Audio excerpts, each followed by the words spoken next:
Kavos su Skverneliu. Mano kantrybė senka ir noriu pasakyti, kad, iš tikrųjų, matyti reikia kažkada tai pasakyti jau gana.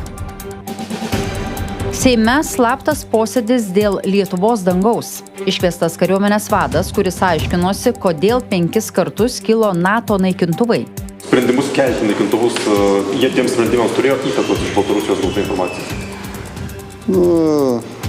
Nekomentuosiu. Privalau nekomentuoti, leidžiu savo nekomentuoti. Politikai įtaria, kad kažkas nuo visuomenės slepiama, o Šakalienė slepiasi nuo visuomenės. Šiuo metu sergančiai krašto apsaugos ministrei grasinama interpeliacija. Kai aš paklausiau atstovų prezidentūros, ar pirmadienį jinai buvo pas jūs užsukus, sako, buvo. Tai reiškia, visi tą pasaką apie tai, kad dabar yra kažkoks nedarbingumas, yra sukurta. Karališkas spektaklis Donaldui Trumpui. Britai pasistengė su pompastika. Į Vindzoro pilį atvykusi Amerikos prezidentą karalius Karolis III vežė savo karietą, išstatė garbės sargybą. Tai istorinis ir precedento neturintis vizitas.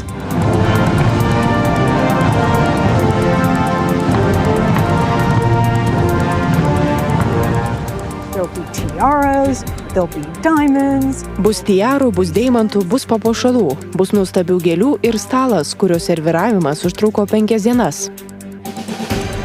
Kada pradėsime valgyti laboratorijose užaugintą maistą? Tai gali įvykti greičiau nei tikėjotės. Kauno mokslininkai laboratorijoje augins mėsą. Ten augs tik tai mėsos raumuo. Ir apie Ukrainos emigranto Amerikoje užaugintą rekordinę saulėgrąžą. Gėlės stiebas prilygsta 3 aukštų pastatui. Saulėgrąža yra nacionalinė Ukrainos gėlė, todėl ji man ypatinga.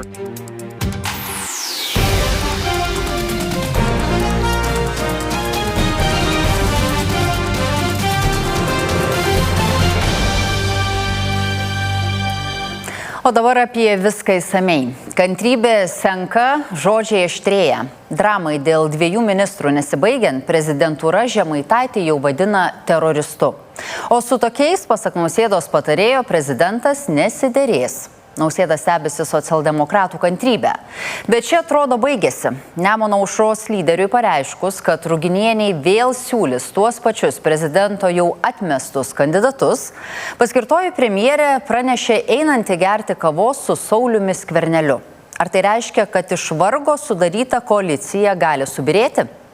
Politinį šantažą ir blefą stebi Vytautas Dumbliauskas. Laikinasis socdemų pirmininkas Mindaugas Sinkevičius lipa susitikti su koalicijos partneriais, tarp jų ir su Remigijumi Žemaitaičiu. Dabar paskutinį liktais informaciją, kiek aš turiu, kad Remigijus Žemaitaitis pažadėjęs yra pirmadienį pateikti kandidatūras. Žemaitaitis sako, kad ką siūlys į ministrus, galutinai paaiškės rytoj po jų tarybos. Ministrai buvo pateikti, matyt, ministrai ir išlieka tokie patys, kai jau partija nuspręs tarybą, ką deleguoti dar kartą, tai tada ir bus jau sprendimas. Tačiau ar sprendimas bus ryt ar vėliau, Žemaitaitis nepasako. Kartais nusistebiu, kokia milžiniška yra socialdemokratų kantrybė. Milžiniška, tačiau panašu, kad nebegalinė. Mano kantrybė senka ir noriu pasakyti, kad, iš tikrųjų, matyti reikia kažkada tai pasakyti jau gana, kad vis dėlto kalbame apie valstybę ir labai svarbius valstybinius sprendimus. Tačiau Sinkevičius tikina, kad vyriausybės programą vėliausiai galima tvirtinti net spalio 10 dieną. Iki spalio 10 sugebėsim. Jeigu norima sėti sumaištį visuomenėje arba trolinti visus aplinkui, tai galima ir Antilopę pasiūlyti į ministro pareigas. Ar teiktume tos pačius kandidatus prezidentui? Ne, neteiksiu. Ar yra tikimybė, kad mainysitės ministerijomis su Nemuno aušra? Kol kas esame partijų padarę sprendimą, kad nesimainysim ministerijom. Neoficialiai kalbama, kad Ruginienė su Nemuno aušra jau norėtų baigti, tačiau kiti socdemų lyderiai Gintautas Paluckas, Juozas Olekas ir tas pats Sinkevičius Žemaitaičio vis dar nori. Kad ir kaip būtų, Ruginienė po pietų nusprendė netikėtai susitikti su Sauliumi Skverneliu.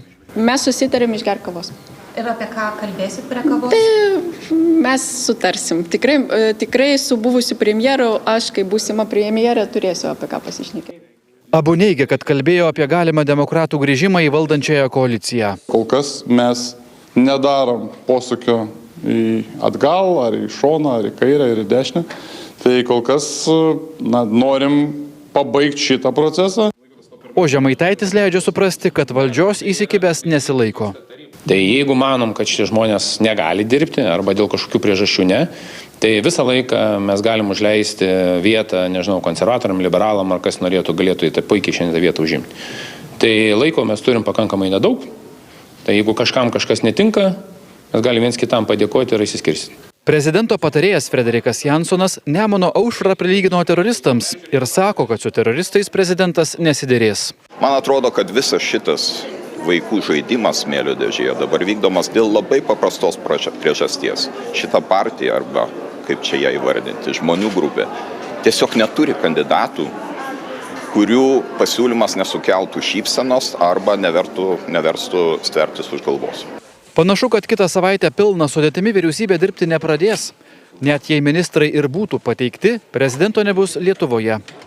Jisai žadėjo vakar vakare pateikti, žadėjo šiandien ryte pateikti, dabar pateiks penktadienį, kada jau nebebus valstybės prezidento ir jisai tą puikiai žino, kad ponas Nausėda yra išvykęs. Tai yra akivaizdžiai kūrimas sąlygų sabotuoti vyriausybės kūrimą. Atnešk net nešęs, nebent siūsti, kaip sakyti, elektroniniu būdu, daryti nuotolinius susitikimus su prezidentu, tai aš nežinau, ar mes eisim į tokį žanrą. Ministerijomis keisti socialdemokratai nesutinka, tačiau nieko prieš vieną ministeriją panaikinti. Jeigu jau čia taip energetikos ministerija išsiubavo visą situaciją, tai gal energetikos ministeriją prijungim prie ekonomikos, inovacijų, iš kur jinai ir iškilo. Ir, kaip sakyti, viena ministerija mažiau, gal ir problemų mažiau dėl to, nežinau. Žemaitaitis panašu, kad neprieštarauja. Girdžiu iš jūsų naujieną šiandieną tokią, tai nieks apie tai dar kol kas nekalbėjo. Jeigu bus pokalbis koalicijai, tai matyti ir komentuosim kažką plačiau. Energetikos ministerijai kol kas vadovauja Žygimantas Vaičiūnas. Prezidentas jį mato šiame poste ir toliau. Žemaitaitis kategoriškai prieš. Vytautas Dumbliauskas, Rolandas Šležas, Vilnius.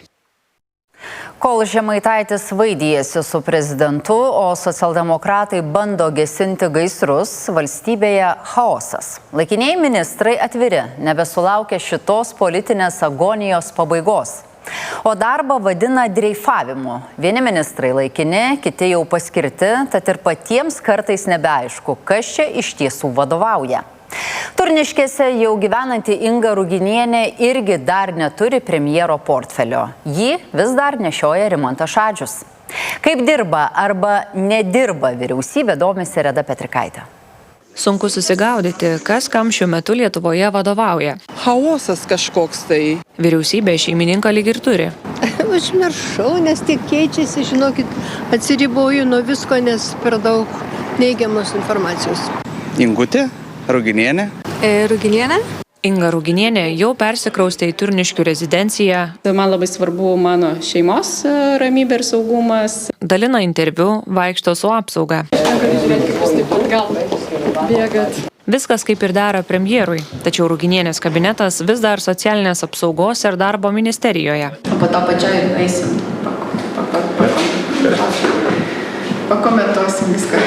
Susidaro įspūdis, kad ir slaptos informacijos negauna tiek, kiek turėtų žinoti šalies premjeras. Aš kiek dar, kol dar nesu priėjusi prie priesaikos etapo, tai tą tokią labai suglaustą informaciją tikrai gaunu. Kol neprisieks, Ruginienė pilnavertės valdžios kaip premjerė neturi.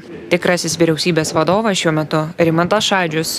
Paluckui atsistatydinus, prezidentas finansų ministrui laikinai pavedė eiti šias pareigas.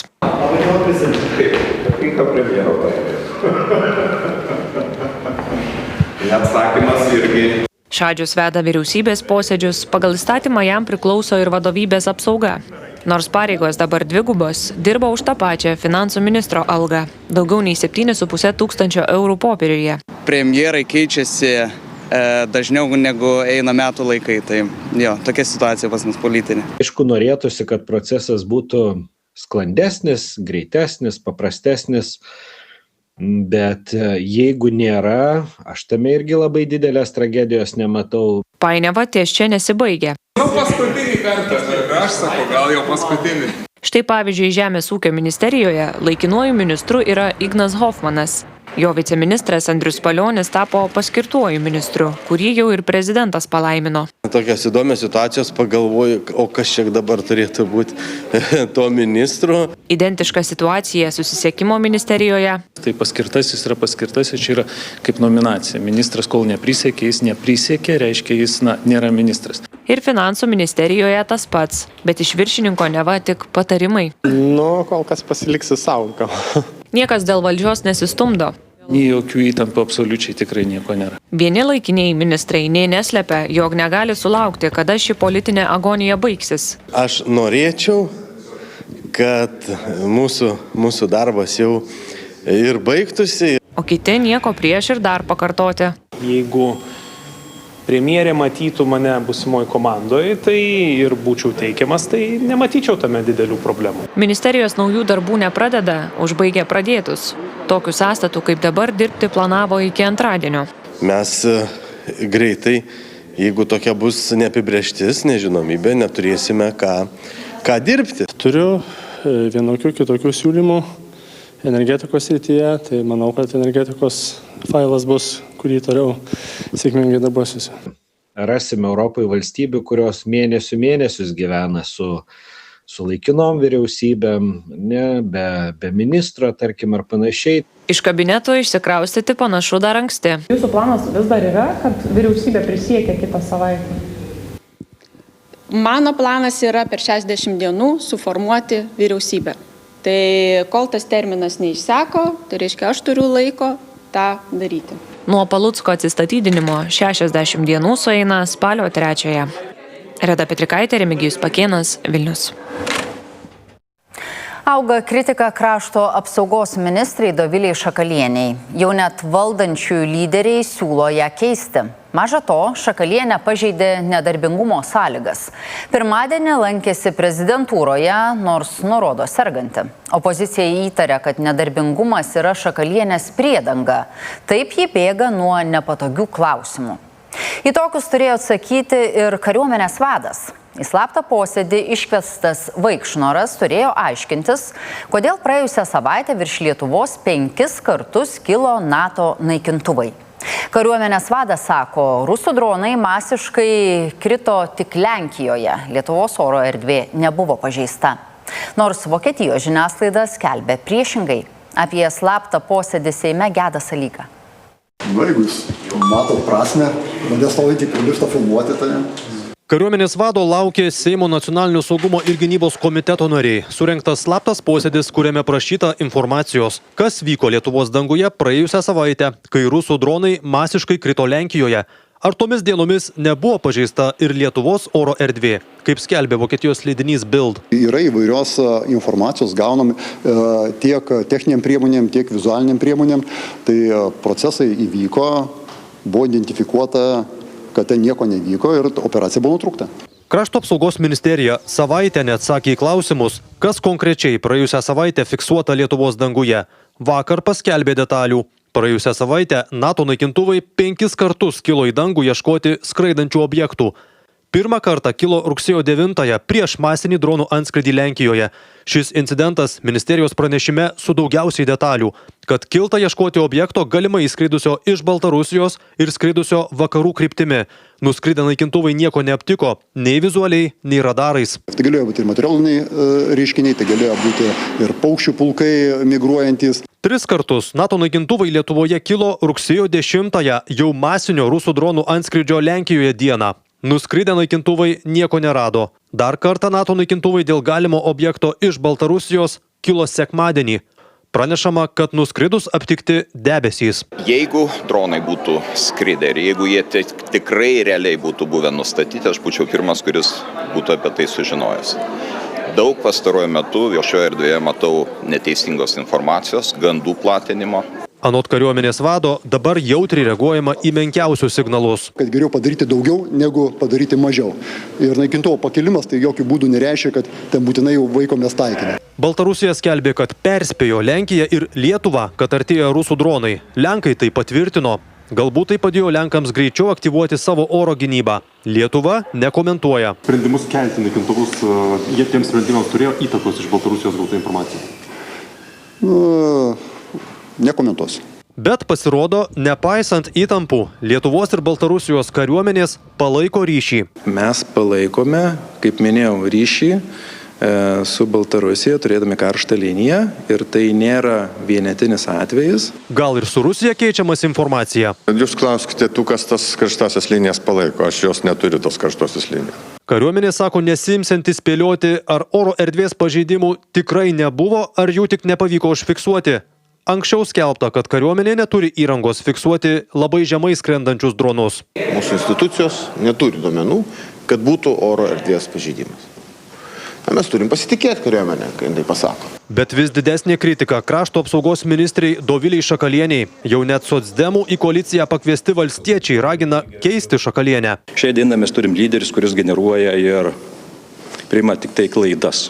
Yra ir tokių kompiuterių, kurie klaidina priešus, ar ne? Tai mes ko gero tokį turim, bet jis neturi vadovauti krašto apsaugos ministerijai. Ir valdančiųjų aušriečių lyderis Žemaitaitis neabejoja, konservatoriai surengs interpeliaciją Šakalieniai. Kadangi suprantu, kaip yra Gebelsenas konstravo propagandą ir kokia propagandos yra veikimas, o Gebelsenas yra artimiausias draugas Lauryno Kasčiūno, nes kai Murzos buvo jis pavaduotojas, tai jau ką Hitlerio visus nomenklatūros veiklas jisai labai gerai išmanė. Ir tada atsiras interpeliacijos tekstas, ar gali Dovilė Šakalienė eiti krašto apsaugos ministrės pareigas. Ministrė Šakalienė nuo praėjusio penktadienio serga, turi nedarbingumą, tačiau pažeidė jos sąlygas. Šį pirmadienį lankėsi prezidentūroje, ministerija patvirtino, esą ministrė dalyvavo minimame susitikime dėl jo neišvengiamumo ir būtinumo. Tai reiškia visą tą pasaką apie tai, kad dabar yra kažkoks nedarbingumas, yra sukurta pasaka. Tai reiškia bėgama yra nuo klausimų. Konservatoriai su liberalais sako, rinks parašus ir kvies Šakalienę atsakyti į klausimus Seimo tribūnoje. Tada spręs, ar inicijuoti interpeliaciją. Gedas Salyga, Domantė Stankevičiūtė.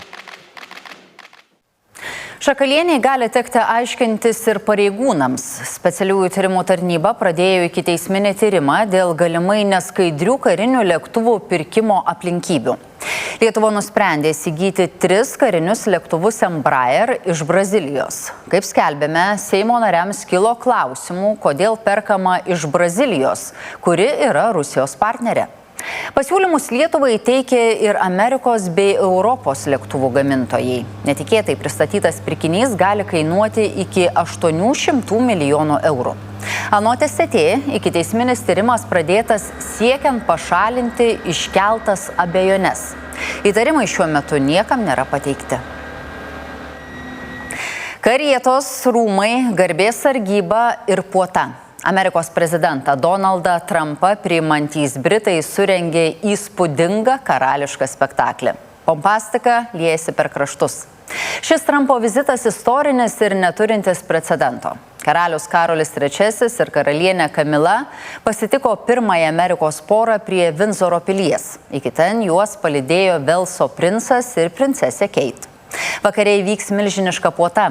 Saulius Masalskas praneša, kad stalai šiam banketui ruošti net 5 dienas. Jungtinių valstijų prezidentas su pirmąja ponia atskrido į Jungtinę karalystę vakar vėlai vakare ir su savo atsigabentais prezidentiniais sraigtasparniais buvo iškart nuskraidinti į Jungtinių valstijų ambasadą Londone. Ten Trumpas pernakvojo ir dėl nemažo laiko skirtumo tarp Vašingtono ir Londono pradėjo oficialią valstybinio vizito dalį tik apie pietus. Tam vėl buvo pasitelkti prezidentiniai sraigtasparniai. Jie nuskraidino Trumpą, jo žmoną Melaniją bei kitus amerikiečių delegacijos narius į netoli Londono esantį Vindzorą. Vindzoro dvare ir karališkose rūmose prezidentą Trumpą pasitiko Britanijos sosto įpėdinis Velso princas Viljamas su žmona Keite ir pats karalius Karolis III su karaliene konsorte Kamila. Karalius pakvietė prezidentą Trumpą pasivažinėti po dvarą karališkomis karietomis. Tokios ceremonijos išliko nuo senų laikų, kai į valstybinius vizitus važiuodavo tik kitų šalių karališkųjų giminių vadovai. Beje, tokio aukšto lygio priėmimus Jungtinė karalystė rengia tik 2 kartus per metus, o Jungtinių valstijų prezidentai dalyvavo tik 4 tokiuose valstybiniuose vizituose. Iš jų Trumpas jau 2 kartą.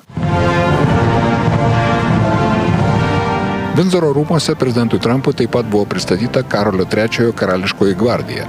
Kita vertus, tarp visos šios pompastikos, bent jau už pilies ir dvaro sienų, netrūko ir Trumpo kritikų. Vizito išvakarėse jie netgi suprojektavo ant vieno iš pilies bokštų Trumpo ir skandalingojo draugo Jeffrio Epsteino nuotraukas. Trumpas dabar visais būdais kratosi ryšių su šio Amerikos kalėjime nusižudžiusiu finansininku, nes jis buvo apkaltintas ir nuteistas dėl jaunų moterų seksualinio išnaudojimo. Bet sprendžiant pagal įvairius šaltinius, Trumpas bendravo su Epsteinu mažiausiai 10 metų. Manau, kad karališkoji šeima elgėsi veidmainiškai priimdama Trumpą, kai ji pelnytai atstūmė princą Andrew už bendravimą su Epsteinu. O žinome, kad Trumpas padarė tą patį ir jis tikrai neturėtų būti čia laukiamas. Tai visiškai neteisinga ir veidmainiška. Karaliaus Karolio III jaunesniojo brolio princo Andrew ryšiai su Epsteinu visiškai sužlugdė jo reputaciją ir karjerą. Protestuotojams taip pat nepatiko, kad Trumpas sulaukė precedento neturinčio pakartotinio kvietimo atvykti su valstybės vizitu. Nemanau, kad teisinga, jog Trumpas atvyksta su antru valstybiniu vizitu dėl jo siaubingos retorikos, politikos ir veiksmų moterų bei spalvotųjų atžvilgių. Šį vakar Vindzoro rūmuose įvyks pagrindinis vizito renginys – karališkas banketas Trumpo garbei. Jame dalyvaus tik 160 žmonių. Karalius Karolis III ir prezidentas Trumpas pasakys kalbas.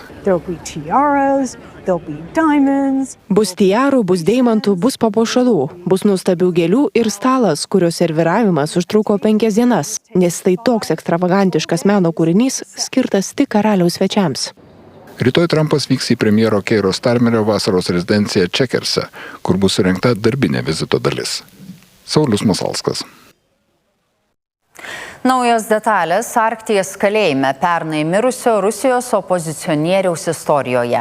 Jo našlė pranešė, kad laboratoriniai tyrimai ir slapta paimtų biologinių mėginių parodė, kad Navalnas buvo nunuodytas. Martas Kalendra plačiau.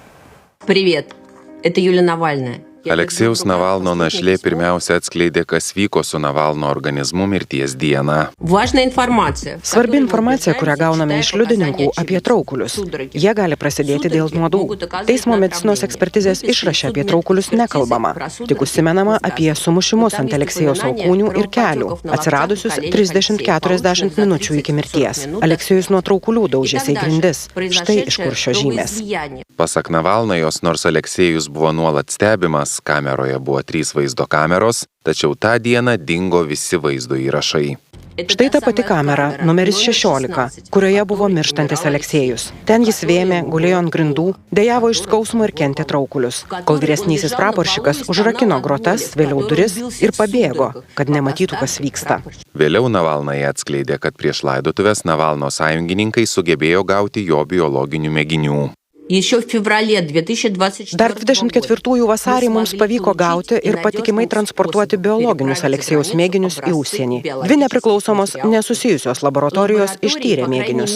2 šalių laboratorijos priėjo prie išvados. Aleksejus buvo nužudytas, konkrečiai nunuodytas.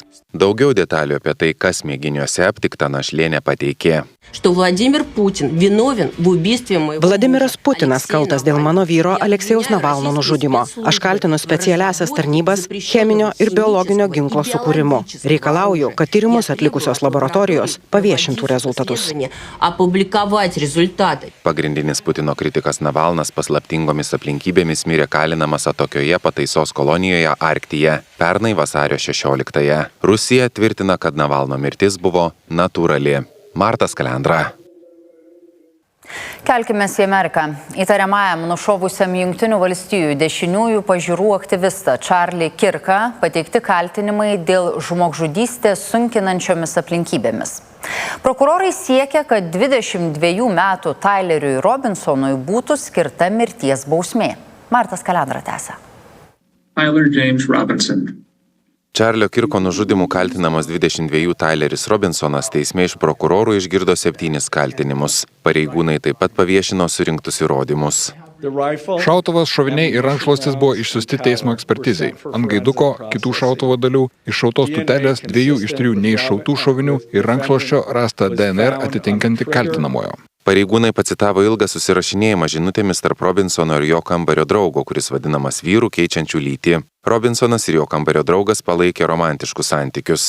Žmogžudystės dieną Robinsonas draugui nusintė žinutę, kad po jo klaviatūra yra laiškelis. Kambario draugas pažiūrėjo po klaviatūra ir rado raštelį, kuriame buvo parašyta: "Turiu galimybę pašalinti Charlie Kirką ir aš ją pasinaudosiu." Perskaitęs raštelį, kambario draugas atsakė: "Ką, tu juokauji, tiesa? Robinsonas atsakė, man viskas gerai, mano meilė, bet aš dar kurį laiką užstrigęs Oreme. Neturėtų ilgai užtrukti, kol galėsiu grįžti namo, bet aš vis tiek turiu pasiimti savo šautuvą. Tiesą sakant, tikėjausi išlaikyti tai paslaptyje, kol mirsiu nuo senatvės. Atsiprašau, kad tave įtraukiau. Kambario draugas atrašė, tu ne tas, kuris tai padarė, tiesa? Robinsonas rašė, aš atsiprašau. Kambario draugas atsakė, manau, kad jie pagavo tą asmenį. Robinsonas rašė, ne, jie pagavo kažkokį pamišusį senuką, tada apklausė kažką panašiais drabužiais. Prokurorai siekia griežčiausios įmanomos bausmės. Sieksiu mirties bausmės. Šio sprendimo nepriėmiau lengvabūdiškai, kurį priėmiau savarankiškai kaip apygardos prokuroras, remdamasis tik turimais įrodymais ir nusikaltimo aplinkybėmis bei pobūdžiu. Kadangi siekiame mirties bausmės, kaltinamasis ir toliau bus laikomas be užstato Jutos apygardos kalėjime. Čarlis Kirkas, artimas Amerikos prezidento sąjungininkas, nušautas praėjusį trečiadienį per renginį Jutos universiteto miestelyje, kur debatavo su susirinkusiaisiais. Jo laidotuvės vyks sekmadienį Arizonoje. Martas Kalendra. Kita tema. Kas nutiks, jei vieną dieną mūsų mėgstamų produktų tiesiog nebeliks? Jau dabar pasaulyje vis garsiau kalbama apie maisto stygių. Augantis vartojimas grasina, kad kai kurių gėrybių ateityje gali pritrūkti visiems. Atsakymo ieškoma laboratorijose, kur kuriamas vadinamasis ateities maistas. Ką netrukus galime dėti į burną vietoj įprastų patiekalų, rodo Ieva Dyraitė. Tai, kas anksčiau atrodė lyg iš fantastinio filmo, šiandien tampa realybė. Laboratorijose užaugintas maistas jau ir Lietuvoje.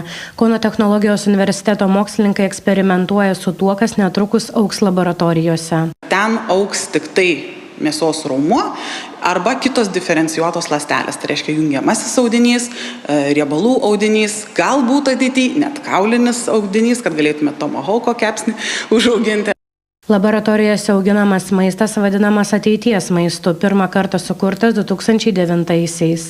Mes neturėjome tikrai ir tos vadinamos precizinės fermentacijos produktų, tai yra bakterinių produktų iš bakterijų užaugintų baltymų. Neturėjome patirties ląstelių augybos srityje, kai iš tam tikrų gyvūnų ar augalų ląstelių mes galime užauginti mums reikalingus produktus.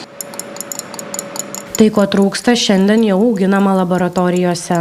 Tai galėtų būti ir avokado produktai, tai galėtų būti kakavos, kavos produktai. Gal tiesiogiai mes nepasigaminsime tos kakavos, kavos ar avokado, bet mes pasigaminsim tų biologinių medžiagų, kurių yra šitose žaliavose. Į Kauną atvyko vienas ryškiausių pasaulio maisto saugos ekspertų iš Nyderlandų. Jis sako, kavos atsargoms pasaulyje senkant jau žinome, kas ją ateityje gali pakeisti. Ateities maistas – tai arbata pagaminta iš kavos lapų. Kitose šalyse ji vartojama jau ne vienerius metus, tačiau Europoje dar nebuvo sertifikuota. Tai tarsi kava arbatoje, su visomis kavos savybėmis galinti pakeisti tradicinės kavos pupeles. Kauniečiai ateities maistą vertina nevienareikšmiškai. Tas, kas tą dalyką gamins ir turės tą situaciją, tikrai pasitikėčiau. Aš pasitikiu laboratoriniam, bet aišku, labiau renkuosi natūralų. Tas, kas įprasta. Natūralų ir įprasta. Kodėl? Ir dar geriau, kad būtų be jokių priedų, be jokios chemijos. Profesorius ramina, įprasti patiekalai niekur nedings, o mūsų racionas tik pasipildys naujais ingredientais. Įprasti maisto produktai išliks. Mes gersime pieną, kaip ir dabar valgysime obuolius. Bet maisto piramidę papildys nauji produktai, nauji ingredientai. Mokslininkai sako, kad be to, kas augs laboratorijoje, ant stalo vis dažniau nuguls ir vabzdžiai. Pasaulyje jau yra per 2000 valgomų vabzdžių rūšių. Galim naudoti ir dabar, tik tai stengiamės sugalvoti, kaip panaudoti dar prasmingiau. Ateityje tai būtų paprastasis naminis svirplys, kurį galima naudoti maistui, ir juodosios plokščiamasis lervos. O įvairios bakterijų kultūros taps ne maisto papildo kasdienybė. Mes esame europiečiai labai smarkiai nusterilinti visi, ne? Ir iš tikrųjų žarnyno mikroflora yra tiek nusilpusi europiečių, jinai tokia yra neįvairi, ta rūšinė bakterijų sudėtis, kad dėl to mes paskui ir negaluojam ir sergam. Nes tarkim, atliekant tam tikrus genetinius tyrimus, mes aptinkam arba iš vis net neaptinkam tam tikrų bakterijų genčių, arba jos tiesiog yra ant išnykimo ribos. Gėrimai su gerosiomis bakterijomis Europoje išpopuliarėjo prieš 12 metų, tačiau specialistai įspėja, bandydami jas dauginti namuose, pavyzdžiui, auginti arbatos grybus, galite pridaryti daugiau žalos nei naudos. Tai mes, tarkim, ištyrinėjom kambučiai ir ten aptinkam, pavyzdžiui, kokį 60% gaminio sudėties yra mielės, iš kurių pusė jų yra parazitinių mielių. Tai įsivaizduokit, ką jūs geriat. Parekomenduočiau kopūstus pasifermentuoti, burokėlius, agurkus. Kodėl? Todėl, kad patogenės mikrofloros ten bus nedaug, o jos bus nedaug todėl, kad ten nėra tiek daug patogenėm bakterijom maisto. Pasak mokslininko, ateities maistas jau žengia iš laboratorijų į restoranų meniu už Atlanto. Mokslininkai spėlioja, kad per 5 metus jis gali tapti įprastą realybę ir Europoje. Ieva Diraitė, Alius Koroliovas, Kaunas. Pasibaigus vasaros sezonui į Juodkrantę sugužėjo skulptoriai. Jų tikslas pasirūpinti Raganų kalno skulptūromis. Darbų čia netrūksta kasmet. Ten stovinčius slibinus, velnius ir raganas reikia apsaugoti nuo puvėsio, drėgmės ir vabalų. Rodo Ramūnė Bansenė. Viena iš medinių skulptūrų slibino suolas liko be kojų. Stebėtis neverta. Juodkrantės Raganų kalne slibinas snaudžia jau 45 metus. Kojos sulindo į žemę. Vat ir turim dabar pakelt. Ir keisim naujas. 2 kolegos mūsų dabar dirba miškų girinkijoje ten. Vat išsipjaus jau visus nagus tos. Įvešime iš čia. Skulptoriams teko išdrožtas ąžuolinės kojas prie slibino karučių gabenti į pačią aukščiausią Raganų kalno vietą. Vieną koją 4 veža. Kopti su tokiu kroviniu ne juokas. Nes čia žalias ąžuolas, tai sunkus. Kai jau jis pradžius, ten bus lengviau su juo tvarkytis. Kiekvienais metais atvažiavę ir pamatom, kokių darbų čia mums reikia imtis tuo metu. Nes šiemet tai visai nežinojom, kas čia mūsų laukia. Slibiną pakelti, kad jam kojas įtaisytum dar sunkiau. Tad Raganų kalno svečias Dilanas iš Amerikos skulptoriams talkon pasišovė. Aš Amerikoje statybininkas, bet aš atostogauju čia ir aš myliu Lietuvą ir noriu padėti, jei galiu. Skulptoriai kasmet atvažiuoja į Raganų kalną slibinų, raganų ir velnių gydyti. Tik kad jie tikriausiai pažįsta jau mus. Jau nebe 1 metai, tai nelabai vaidenasi. Bet to prie pat šono bažnyčia stovi, tai gal atmuša kažkiek. Tas visus velnius ir raganas. Vyrams tenka ir kopečiom prie skulptūrų kopti, kad jas nuvalytų bei impregnuotų, ir gudrybių imtis, kad atgulusias skulptūras pakeltų. Vieną raganų sudeginimu vadinamą dienas kėlė. Kadangi kranai jokie neįvažiuoja čia, tai su diržais. Diržų begalės reikėjo, nes arti nėra medžių, kur užkabinti, tai buvo kas veikti. Ir po žemės tenka kapstyti skulptūras atkasti, kad jos nepūtų. Skaičiuojama 83 skulptūros. Ir kaip čia viskas prasidėjo, tai skulptūros atsirado 1979 metais, tai mes jau skaičiuojam 5 jų dešimtmetį ir natūralu, kad skulptūros, kadangi yra iš medžio, tai gamtos poveikis vis dėlto yra labai jaučiamas. Bėdų Raganų kalne kasmet kyla. Dalį skulptūrų grybas sėda, dalį vabalai puola. Savo darytą darbą atnaujinau jau šiandien vakar. Tai kai aš pradėjau nuiminėti sluoksnį, tai ten tiek gyvių visokių buvo, net man nematytų. Visokių 100 kojų ten, o čia kita atrodė iš išorės kaip ir nieko. Pajudinam, o ten skruzdėlynės pasirodo. Ir pasirodo, jos naikina tą medį irgi. Bet pagrindinis ąžuolinių skulptūrų priešas – vanduo. Iš abiejų pusių vanduo, drėgmė visas. Ir dar jau šiemet metai gan tokie lietingi, tai irgi negera skulptūrom, nes ir kur vėjas užpučia, tai gerai laikos. Dar prapučia, išdžiūna, o kur po medžiais, tai jau jos genda. Dalis skulptūrų sulopytos, dalies tik kopijos. Mes siūlom atkurti darbus kitus, kai kuriuos, bet neatkurt ta, kur buvo padaryta, ne kopiją daryti, o tiesiog tematiką ir kitas meistras padarytų tą darbą, nes kitaip jie vis tiek išnyksta. Muziejininkai svarsto gal skulptūras 2 kart per metus tvarkyti, kad jos ilgiau laikytų. Ramunė Banzinė, Eimantas Kachlovas, Juodkrantė. Kadaise iš Ukrainos į Ameriką emigravęs vyras savotiškai atidavė duoklę gimtai šaliai. Užaugino nacionalinę Ukrainos gėlę – saulėgrąžą. Ji užaugo tokia didelė, kad pagerino pasaulio rekordą. Kokį aukštį gėlė pasiekė, atskleis Martas Kalendra. Kad pamatytum šio saulėgrąžo žiedą, reikia pažvelgti aukštyn, ne 10 metrų. Būtent toks šios pasaulio rekordininkės aukštis. Saulėgrąža yra nacionalinė Ukrainos gėlė, todėl ji man ypatinga. Prieš 7 metus pasodinau pirmąją saulėgrąžą. Pamenu, ji buvo 4 metrų aukščio.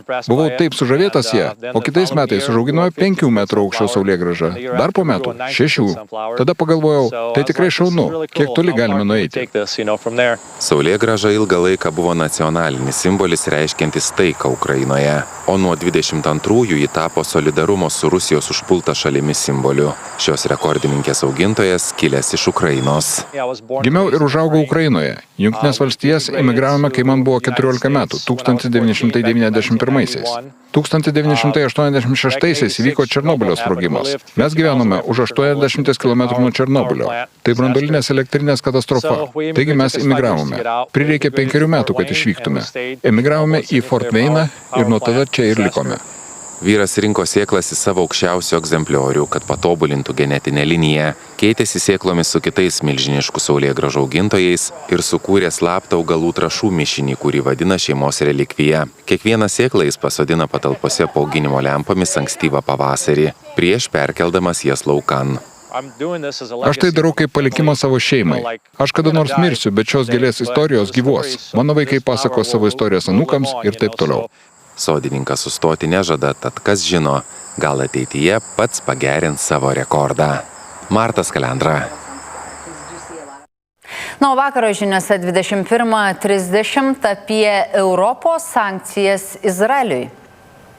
Dabar jau metas sportui, apie tai, kad pasibaigė krepšinis, te gyvuoja krepšinis, ar ne, Dominikai? Pabaigėme Europos krepšinio čempionatą, pradėsim Lietuvos krepšinio lygą ir sako lygos vadovai, kad tai yra turbūt kaip beveik nacionalinė šventė ir skaičiuoja jau ne dienas, o valandas, kiek jų dabar tiksliai liko iki šeštadienio, nepasakysiu, galit patys pasiskaičiuoti. Ir yra pasikeitimų, ar ne? Yra pasikeitimų ir vienas pagrindinis pasikeitimas, dėl ko seka visi tie kiti pasikeitimai, tai yra, kad turėsim lygoj nebe 10, o 9 komandas ir automatiškai keičiasi ir rungtynių, ir turų skaičius, tai kokios tos kitos dar naujovės ir kur vyks finalo ketvirtas, paaiškėjo tiksliau ir Karaliaus Mindaugo taurė, tai pamatysim viską reportaže. Sportas po akimirkos, o mes pasimatome, kaip ir minėjau, 9:30.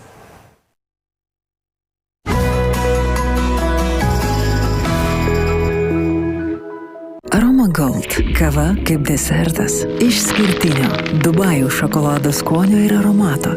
Aroma Gold. Kava verta aukso.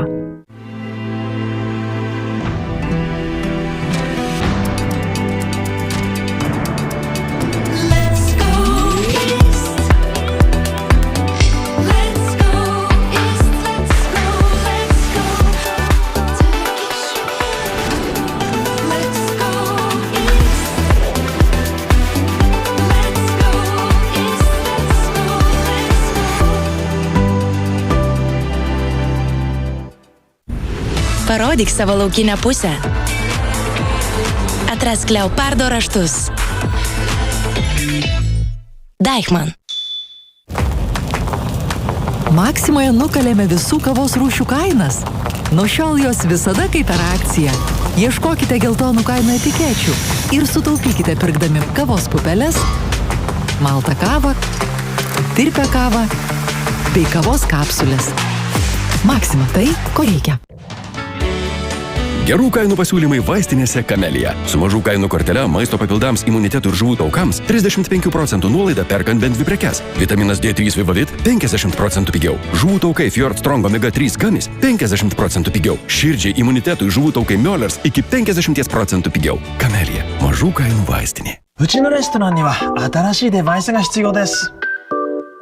お手伝いします。Jo restoranui reikia išmaniųjų įrenginių.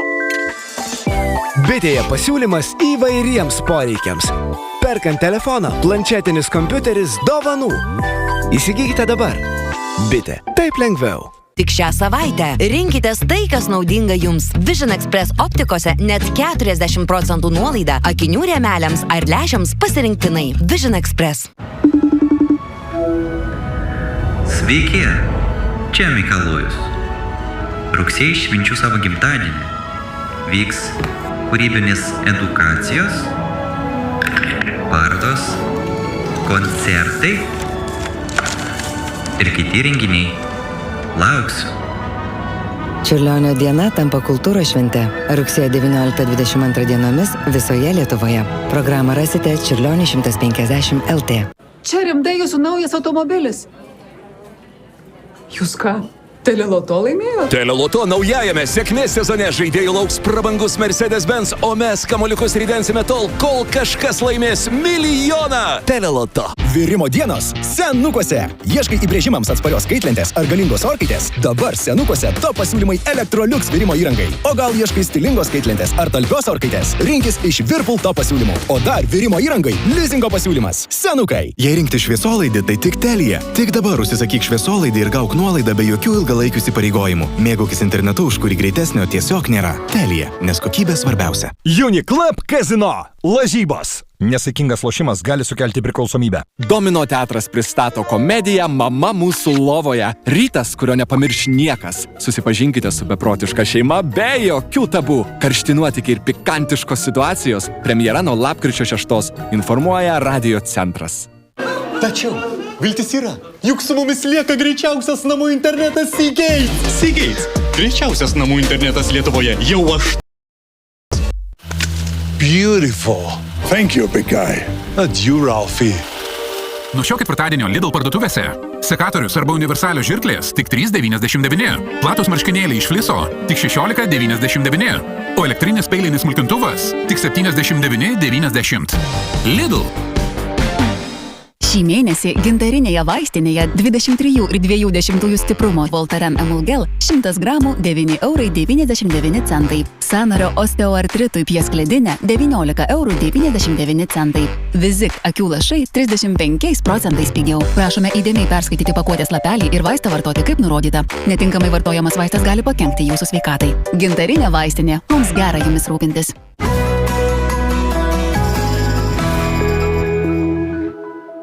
Premjerės Ruginienės išpažintis. Mano vyras pavadintas kontrabandistu. Palucko palikimas Turniškėse. Jis man paliko šiltnamį su pomidorais. Žemaitaičio kuchnė ar koalicija? Aš tik tai svarstau, kas dramos karalienės titulą gaus, ar ponas Žemaitaitis, ar ponia Ruginienė. Kakadu šiandien 19:30 per LNK.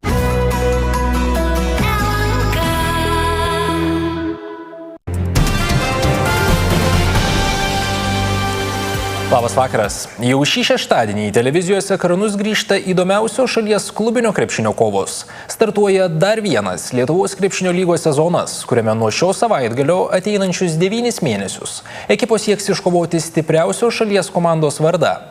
Tiesa, pačių komandų, kurios kovos LKL, šį sezoną mažiau. Lygoje rungtyniaus 9 komandos. O štai Karaliaus Mindaugo taurės finalai po 2 metų pertraukos sugrįš į Šiaulius. Plačiau apie artėjantį sezoną reportaže. Prabėga 3 mėnesiai nuo šios įspūdingos ir nepamirštamos akimirkos. Lietuvos čempionų taurė Edgaro Ulanovo rankose. Serijoje dramatiškai 3-2 nugalėjęs Vilniaus Rytą šalies čempionu tapo Kauno Žalgiris. Ir visa tai dabar jau istorija. Sekančių metų sezonas prasideda, kaip minėjo, 77 valandų. Tai yra 25-26 sezonas. Tai sveikinimai yra pirmoji eilė turbūt krepšinio visą bendruomenę Lietuvos su nacionalinė šventė, sakykime, kažkuria prasme, nes krepšinis šiandien yra kol kas lyderis. Jau šį šeštadienį prasideda naujas pasikeitimų ir naujienų kupinas Lietuvos krepšinio lygos sezonas. Po praėjusio sezono LKL neliko 2 klubų – savo veiklą sustabdžiusio Vilniaus Wolves ir pasitraukti nusprendusio Mažeikių Ambasket. 10. klubas naujam sezonui bandytas rasti, tačiau paieškos buvo nesėkmingos. Taip jau išėjo, kad šią vasarą susidūrėme su tam tikrais iššūkiais. ir situaciją pavyko stabilizuoti tiek, kiek pavyko. 2025-2026 metų sezone Betson LKL čempionate dalyvaus 9 komandos. Nors norėta išlaikyti senąjį formatą, į pirmenybės naujai prisikviesti pavyko tik Gargždus, todėl likta prie 9 ekipų. Pasak lygos prezidento Remigijaus Milašiaus, 10 komanda artėjančiam sezonui jau rasta ir sutarta. Tiesa, kas ji neatskleidžiama. Sakykime, 10 komanda yra įspręsta ateity. Sekančiam sezonė tikrai ne iš nacionalinės lygos. Bet tai yra vėl darbas, tai yra panašus darbas, kaip buvo uždarbama su Karštais. Dėl sumažėjusio komandų skaičiaus lyga patirs finansinių nuostolių, kadangi televizinėme kontrakte įsipareigojimai apibrėžė 10 klubų dalyvavimą, tai lygai kainuos apie 200 000 eurų. Taip pat keisis ir reguliariojo sezono tvarka. Komanda žais 4 ratų sistema. Bus sužaistos reguliariam sezone 144 rungtynės, o iš viso čempionate planuojama, jeigu prireiktų visų rungtynių atkrintamųjų serijose, būtų sužaistos 176 rungtynės. Sezono pristatymo metu buvo atskleista, kur vyks Karaliaus Mindaugo taurės finalo ketvirtas.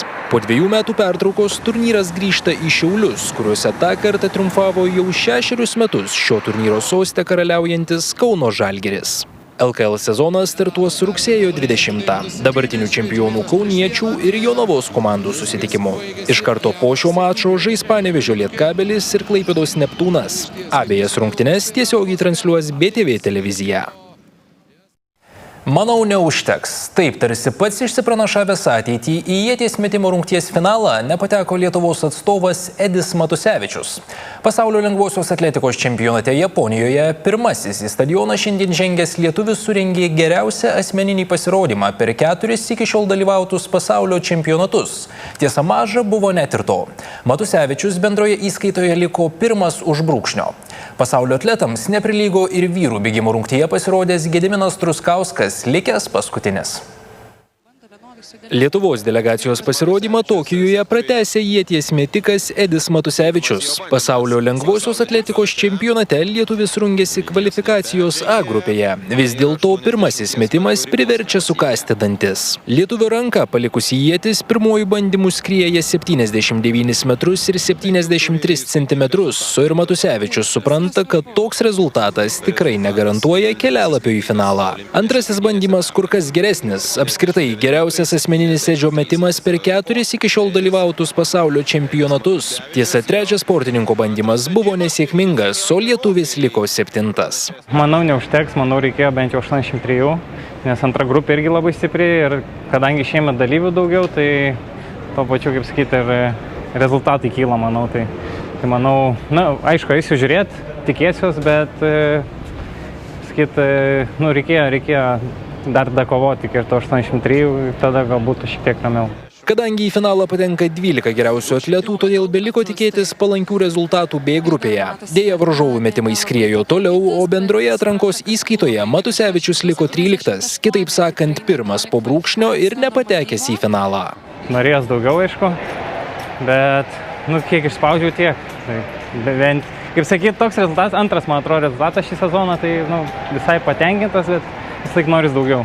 Lietuvos pasirodymą čempionate trečiadienio rungtyse baigė vyrų 200 metrų bėgimo rungties kvalifikacijoje startavęs Gediminas Truskauskas. Antrajame bėgime iš 6 pasirodęs lietuvis fiksavo 20 sekundžių ir 95 šimtasias. Toks rezultatas neleido lietuviui pakilti iš paskutinės vietos antrajame bėgime, taip užtrenkiant duris ir į rungties finalą. Tikslas buvo toks, atvažiavus atvykus čia realizuoti save, parodyti tą geriausią formą. Bet, akivaizdu, kaip ir nepavyko to padaryti, tai šiek tiek, kaip sakyti, apmaudu, kad tokio lygio varžybos vis tiek ir tas sezono užbaigimas. Tokijas lengvąją atletiką gyvuos iki rugsėjo 21 dienos, o rytoj vienintelė iš Lietuvos atstovų pasaulio pirmenybėse startuos Gabija Galvydytė. Ir pabaigoje apie futbolą. Naujasis UEFA čempionų lygos sezonas prasidėjo lietuvišku akcentu ir pirmomis nuskriejusiomis galvomis. Dar nesužaidus nei pirmojo turo, po sensacingo pralaimėjimo vienos komandos treneris liko be darbo.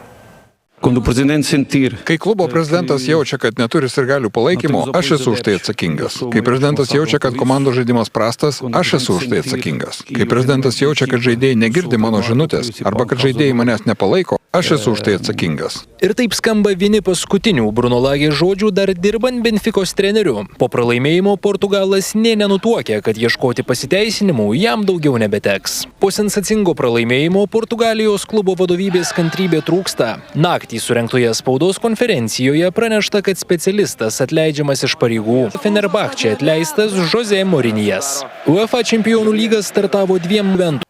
Tiek naujienų sporte kol kas, dabar metas orams, o atnaujintos vakaro žinios 9:30. Iki.